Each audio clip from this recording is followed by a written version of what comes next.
सत्यनारायण भगवान की जय। श्री गणेश भगवान की जय। एक समय ब्रह्मा जी बोले कि हे मुनि श्रेष्ठ, आप हमारे पापों को नष्ट करने वाली तथा पुण्य और मुक्ति को देने वाली प्रबोधिनी एकादशी का महात्म्य सुनिए। भागीरथी, गंगा तथा तीर्थ नदी, समुद्र आदि सभी तक फल देते हैं जब तक प्रबोधिनी एकादशी नहीं आती।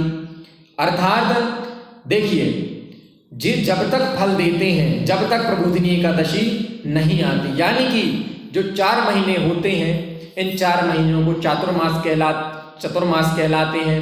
चतुर्मास में देवी देवता सो जाते हैं, भगवान का मुख्य सो जाते हैं। इसलिए जब प्रबोधिनी एकादशी आती है, इसके बाद से यानी कि आज के बाद से शुभ कर्म प्रारंभ होते हैं। और कहा जाता है कि शंखासुर नाम का राक्षस जो था, कार्तिक मास में सभी वेदों पुराणों को छुपा करके जल में छुप गया था। इसलिए कार्तिक मास में जल के प्रातः स्नान करने से सीधे चारों वेदों को, भागवत को, भगवान को और सभी प्रकार का फल प्राप्त होता है, सभी प्रकार का सुख प्राप्त होता है। तो इस प्रकार से कार्तिक मास की शुक्ल पक्ष की प्रबोधिनी एकादशी के व्रत का फल 1 सहस्त्र अश्वमेध तथा 100 राजसूय यज्ञ के फल के बराबर होता है। नारद जी ने पूछा कि हे पिताजी, यह संध्या को भोजन करने से, रात्रि में भोजन करने तथा पूरे दिन उपवास करने से क्या क्या फल मिलता है, कृपया करके आप हमें बतलाइए, तब उसे आप समझाइए। तब ब्रह्मा जी बोले कि हे नारद, एक संध्या को भोजन करने से 1 जन्म का, रात्रि में भोजन करने से 2 जन्म का और पूरे दिन उपवास करने से 7 जन्म के समस्त पाप नष्ट हो जाते हैं। प्रबोधिनी एकादशी के व्रत के प्रभाव से सुमेरु पर्वत के समान कठिन पाप क्षण मात्र में ही नष्ट हो जाते हैं। अनेकों पूर्व जन्म के किए हुए बुरे कर्मों को यह प्रबोधिनी एकादशी का व्रत क्षण भर में नष्ट कर देता है। जो मनुष्य अपने स्वभाव अनुसार इस प्रबोधिनी एकादशी का व्रत विधि पूर्वक करता है, उन्हें पूर्ण फल प्राप्त होता है। हे मुनीश्वर, जो मनुष्य श्रद्धा पूर्वक थोड़ा भी पुण्य करते हैं, उनका यह पुण्य पर्वत के समान अटल हो जाता है। जो मनुष्य हृदय के अंदर ही अपना ऐसा ध्यान करते हैं कि प्रबोधिनी एकादशी का व्रत करूंगा, उनकी 100 जन्म के समस्त पाप नष्ट हो जाते हैं। जो मनुष्य प्रबोधिनी एकादशी के दिन रात्रि को जागरण करते हैं, उनकी बीती हुई और आने वाली 10,000 पीढ़ियां विष्णु लोक में जाकर के वास करती हैं। परंतु अब हमें व्रत तो बहुत सारे हैं, हमको साकार मार्ग में ले जाने वाले हैं, परंतु हमको किस प्रकार से इसको धारण करना चाहिए। तो भैया 5 इंद्रियां, हम कहते कि चलो अपन लोग माया से घिरे हुए हैं अपन लोगों को तो, लेकिन जिस दिन अपन व्रत रखें उस दिन तो कम से कम एक वनवासी जैसा जीवन धारण करें। अब वनवासी जीवन कैसा? बिल्कुल साधारण जीवन धारण करें। सभी चीजों के जो अपन को सुख हैं उनको भूल करके हम केवल भगवान हैं हमारे और हम भगवान के हैं। इसलिए हमें बिल्कुल वनवासी वाला और साधु सन्यासी वाला जीवन कम से कम और दिन धारण नहीं कर सकते। तो जिस दिन व्रत रखा है उस दिन तो करें। अब किसी भी प्राणी की उस दिन हिंसा ना करें, किसी भी जीव की अपने पांव के नीचे आ रहा हो तो ऐसा नहीं कि मंदिर जाने हैं, कथा सुनने, पूजा करने जाना है तो अपन उनको चुप चलते हुए निकल गए। नहीं, आपको उस व्रत का फल बिल्कुल भी नहीं मिलेगा। ना किसी की बुराई करना है, ना कुछ बुरा देखना है। हमको सदा ही परमात्मा को धारण करते हुए और परमात्मा के अनुसार ही धारण करना है, तभी जाकर के हमें इस व्रत का पुण्य प्रभाव प्राप्त होगा। यदि हम ऐसा नहीं कर सकते, कोई भी मनुष्य, पृथ्वी की जो माया है इतनी विचित्र है कि देखो भगवान ने इतने सारे व्रत बताए कि इनसे मोक्ष प्राप्त हो जाएगा आप लोगों को, लेकिन तब भी हमें मोक्ष की प्राप्ति नहीं होती। इस जीवन में हम बहुत सारे दुखों को धारण करते हुए और भोगते रहते हैं और मृत्यु तक हमें केवल और केवल भोगना है। और मृत्यु ही हमारे जीवन का एक अर्थ होता है। हमारा जीवन का ये नहीं है कि हमने बहुत सारा धन अर्जित कर लिया, या हमने ये पूजा कर ली, या हमने कुछ भी महल बनवा दिए, भवन बना दिए, या हमने ये अर्जित कर लिया, या हमने शादी कर ली, हमारे बच्चा हो गए, हमारे बच्चों के भी विवाह हो गए। तो जीवन का अर्थ ये नहीं है, तो माया है। माया ही हमको इसमें धारण कर लेती है और हम सब भूल जाते हैं। जिस प्रकार के तांबे के पात्र को यदि हम रोज उसको अच्छे शीतल जल से अगर रोज नहीं धोएंगे तो उसमें जिस प्रकार से कई लग जाती है, वैसा ही हमारा मन होता है। हमारे मन में भी कई लग जाती है। अब बक्कई कैसे छूटे?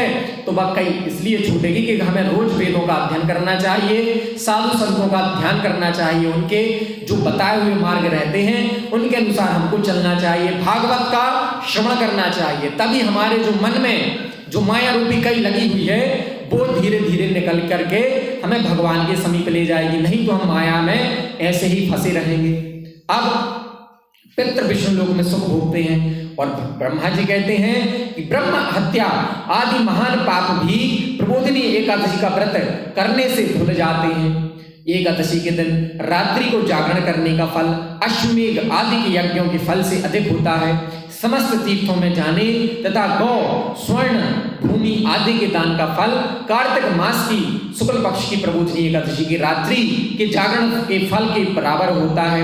इन संसार में जितने भी तीर्थ हैं तथा जितने भी तीर्थों की आशा की जा सकती है वह तब प्रबोधिनी एकादशी का व्रत करने वाले के घर में रहते हैं। जो मनुष्य इस एकादशी के व्रत को करता है वह योगीवान योगी होता है, तपस्वी होता है, इंद्रियों को जीतने वाला होता है, क्योंकि यह एकादशी भगवान विष्णु को अत्यंत ही प्रिय है। इसके व्रत के प्रभाव से कामिक, वाचिक, मानसिक पाप नष्ट हो जाते हैं। देखिए सतयुग था, जो सतयुग में कैसे अपन को वो मिलते थे, इसमें थोड़ा सा घी डाल देना। सतयुग में अपन गिलाने पाप कैसे मिलते? जब अपन मानसिक पाप कर लेते थे, यानी कि मानसिक पाप मतलब कि जैसे कि कोई गुजर रहा है, यहाँ से जा रहा है और हमारे मन में गलत विचार आ गया कि बताओ कैसा है, या कुछ भी गलत विचार आ गया तो हमें सतयुग में उसका भी प्रभाव मिलता था कि यानी कि आप गलत सोच भी नहीं सकते थे सतयुग में। फिर उसके बाद में द्वापर और त्रेता युग आए तो उसमें आपको वाचन, आप अगर किसी के बारे में अगर आपने मन में या अकेले में या किसी के सामने दुर्वचन कह दिए तो आपको उसका बहुत ज्यादा दुख देखना पड़ता था, उसका आपको कष्ट मिलता था। अब कलयुग में तो कर्मों के अनुसार में, क्योंकि कर्म प्रधान विश्व करी राखा, जो जस करें तो तस फल चाखा।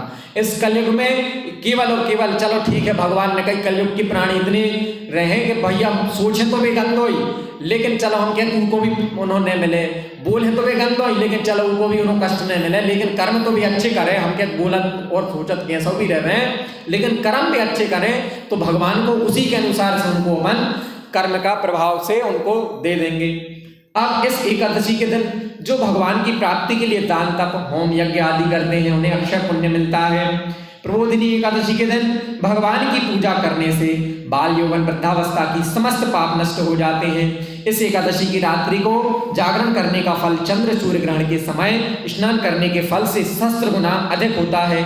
जिस प्रकार से वर्ष भर में जो दीपावली की रात आती है सभी की लाने व प्रिय रहते हैं, काय रहते हैं कि साधु सन्यासी तपस्वियों और तांत्रिकों के लिए वह सिद्धि व्रत वाली रात मानी जाती है, यानी कि वो सिद्धि वो रात में अगर एक माला भी अगर आप कर लेते हैं तो सिद्ध हो जाती है।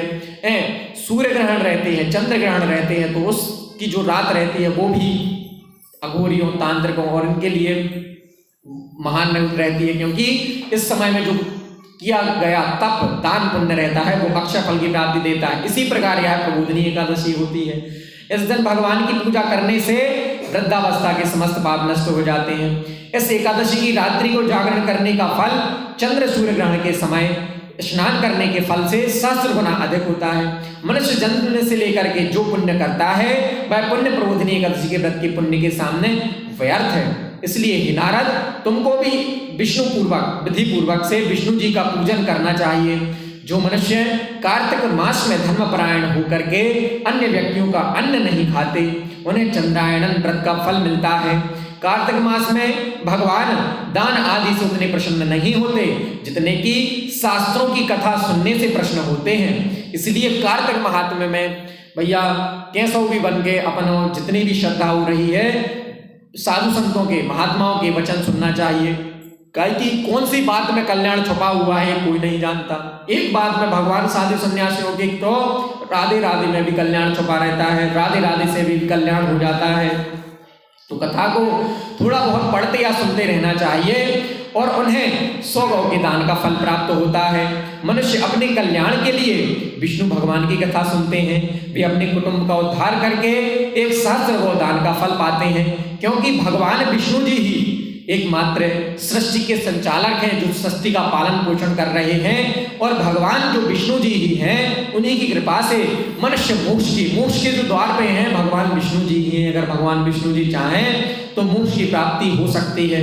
और वे अपने कुटुंब का उद्धार करके एक सहस्त्र गौ का दान फल प्राप्त करते हैं। जो मनुष्य प्रबोधिनी एकादशी के दिन विष्णु जी की कथा सुनते हैं, उन्हें 7 दीप के दान का पुण्य फल प्राप्त होता है। जो विष्णु जी की भक्ति पूर्वक कथा सुनते हैं, कथा बांचने वाले ब्राह्मण की यथाचित पूजा करते हैं तथा उसे संतुष्ट करते हैं, वे उत्तम लोक को जाते हैं।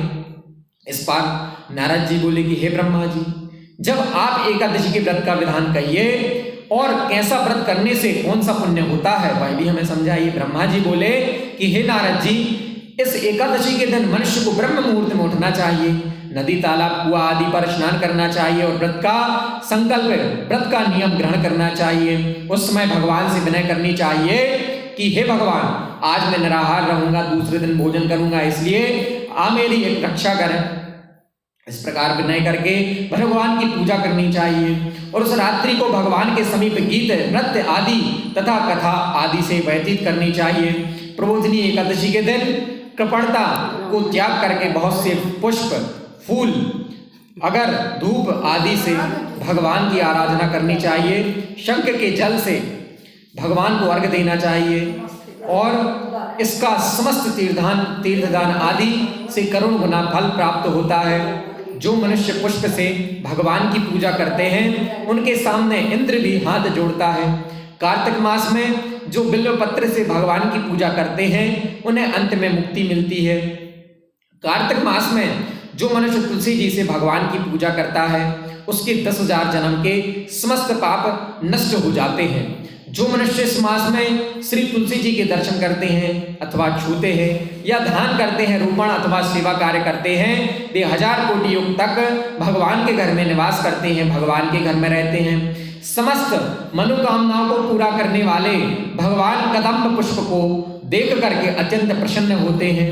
यदि उनकी कदम्ब पुष्प से पूजा की जाए तो यमराज के दुखों को नहीं पाते।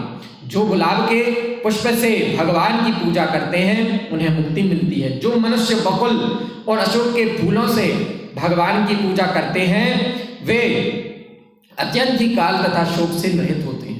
जो मनुष्य भगवान श्री विष्णु जी की सफेद और लाल कनेर से पूजा, फूलों से पूजा करते हैं, सेवा करते हैं, उन पर भगवान का अत्यंत ही प्रसन्न होता है, आशीर्वाद बना रहता है। जो मनुष्य भगवान विष्णु और भगवान की दूर्वा जल से पूजा करते हैं, वे पूजा के फल से 100 गुना फल अधिक पाते हैं।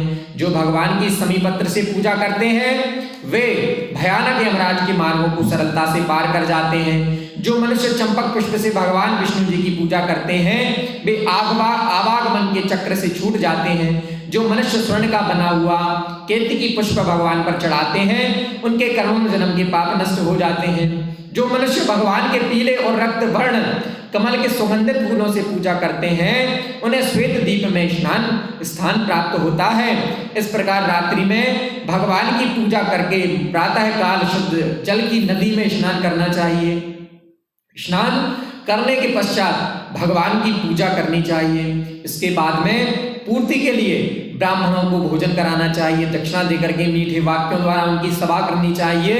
इसके उपरांत भोजन गौ और दक्षिणा से गुरु जी की पूजा करनी चाहिए और ब्राह्मणों को बहुत सी दक्षिणा देकर के नियम को छोड़ना चाहिए। ब्राह्मणों को यथाशक्ति दक्षिणा देनी चाहिए। जिस प्रकार ब्राह्मण को रात्रि में भोजन करावे, उसे स्वर्ण सहित बैल दान करना चाहिए।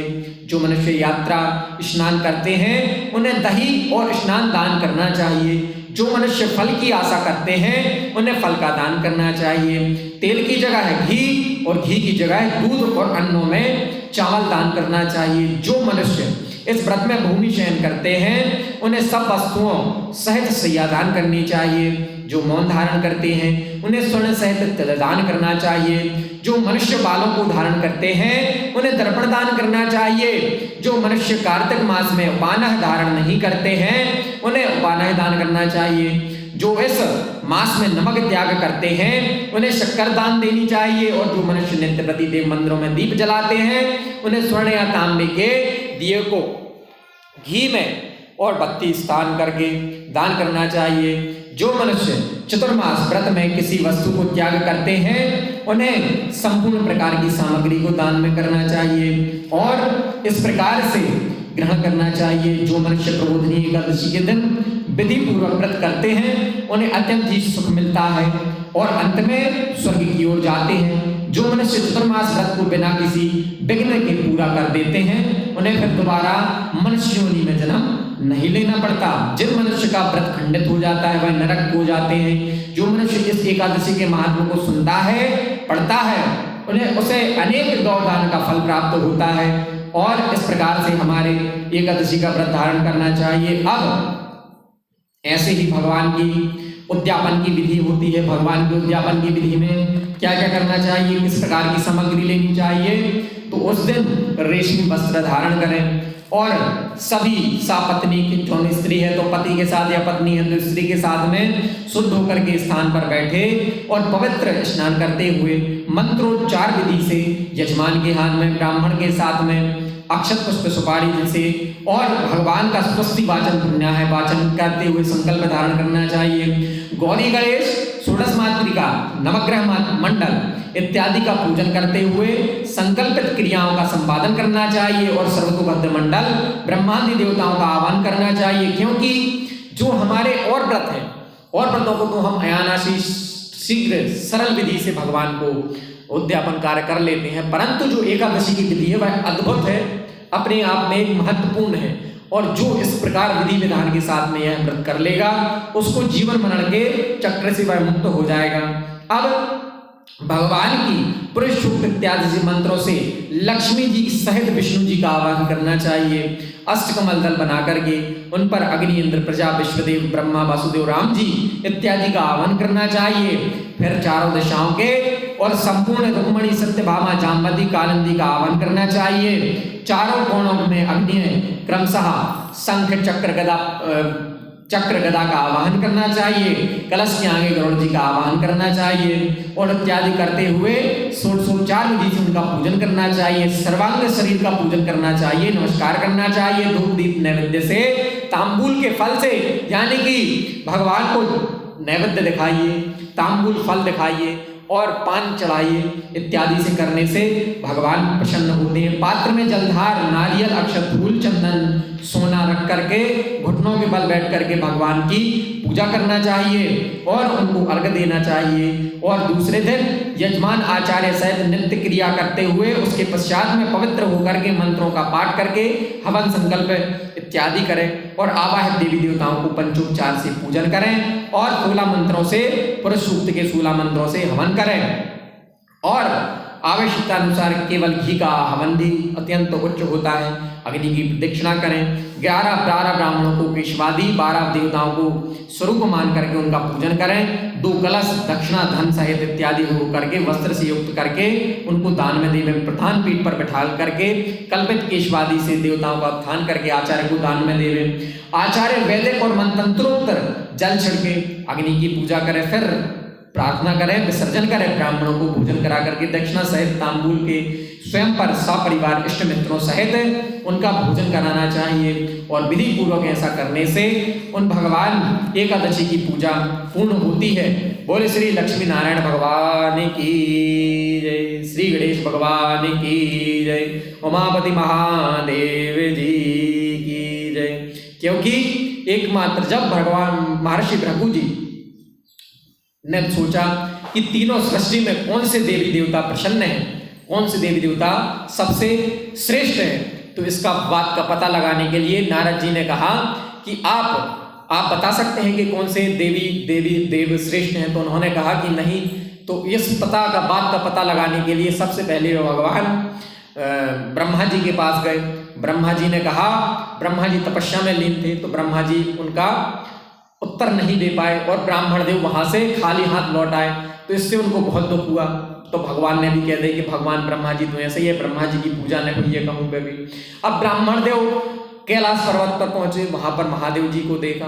महादेव जी तभी एक चिता जल रही थी, चिता से भस्म से लपेट करके हुए एक शमशान से लौट रहे थे। कैलाश पर्वत पर उन्होंने देखा कि ब्राह्मण विप्रदेव बैठे हैं, तो उनको शीघ्र ही प्रणाम करते हुए गले लगाने के लिए दौड़े। तो भगवान ब्राह्मणों के लिए क्रोध आ जाता है, तो उनने बोला, प्रभु जी ने बोला कि आप दूर रहिए हमसे, जिस चिता की हमें पूजा पाठ करनी है, आपकी चिता की आग हमें, जिस चिता की जे भस्मी हमारे लिए लग जाएगी, हम अपवित्र हो जाएंगे। तो भगवान शंकर जी को भी क्रोध आ जाता है। अब इसके बाद में देव शेष साई भगवान के क्षीर सागर धाम भगवान श्री लक्ष्मी नारायण के पास में गए। वहां जाकर के उन्होंने देखा कि लक्ष्मी जी उनके पैर दबा रही हैं। क्षीर सागर में भगवान शेष साई सैया पर लेटे हुए हैं, भगवान शयन में हैं। तो भगवान जी ने प्रार्थना करी कि हे भगवान, हे विष्णुदेव। तो भगवान सुन नहीं पाए, क्योंकि वह सृष्टि का पालन करने में व्यस्त थे और भगवान अंतर्दृष्टि से अपने प्राणियों पर दृष्टि दे रहे थे। तो भगवान ने फिर ब्राह्मण जी मुनि को, भृगु जी को क्रोध आया, तो भगवान ने कहा कि विष्णु, अब डायरेक्ट भी भगवान से डायरेक्ट विष्णु पे आ गए। तब भी उनने नहीं सुनी, तो भगवान ब्राह्मण देव को क्रोध आ गया। ब्राह्मण देव ने सीधी दही एक लात और भगवान के सीना में दी। अब भगवान निद्रा से जागे, तो भगवान ने उठ करके, कोई होता तो भगवान क्या करता कि कृष्णा में लात मारी और उनके घर में उनकी पत्नी के सामने, लेकिन भगवान जी उठे और भगवान ने अपने पीताम्बर से उनका चरण को साफ किया और उनको प्रणाम करी कि हे ब्राह्मण देव, हमने बहुत सारे राक्षसों का सर्वनाश किया है, इसलिए मेरी छाती बहुत कठोर हो गई है इनके वज्र के, इनके प्रहारों से। हे प्रभु, ब्राह्मण, हमने सुना है कि ब्राह्मणों के जो अंग रहते हैं वह कोमल होते हैं, कृपया करके आपको लग तो नहीं गए। और भगवान ने यही देख करके भगवान महर्षि भृगु ने कह दिया कि भगवान विष्णु जी से श्रेष्ठ और कोई हो नहीं सकता। तीनों लोकों में भगवान आप ही की पूजा करी जाए और आप ही के व्रतों को धारण किया जाएगा। इसलिए जितने शंकर जी के व्रत नहीं हैं, जितने ब्रह्मा जी के व्रत नहीं हैं, सबसे ज्यादा भगवान श्री विष्णु जी के व्रत हैं, और जिनको करने से अनेक रूप धारण करते हैं भगवान विष्णु और सभी का मनोरथ पूर्ण करते हैं। भगवान बहुत दयालु है। भगवान को तो हमें केवल अपना सखा, अपना मित्र, अपना पति, अपना पुत्र, जिस भी दृष्टि से आप भगवान को मानेंगे, लेकिन मानना पड़ेगा, तभी भगवान के सामने अपना मनोरथ पूर्ण होते हैं, अन्यथा अपन कछु भी कर लियो नहीं हो सका। और इस संसार में हमारा मुख्य उद्देश्य है मोक्ष की प्राप्ति करना, तो कृपया करके अपना लक्ष्य मोक्ष की ओर करें, क्योंकि लेकिन इस संसार की माया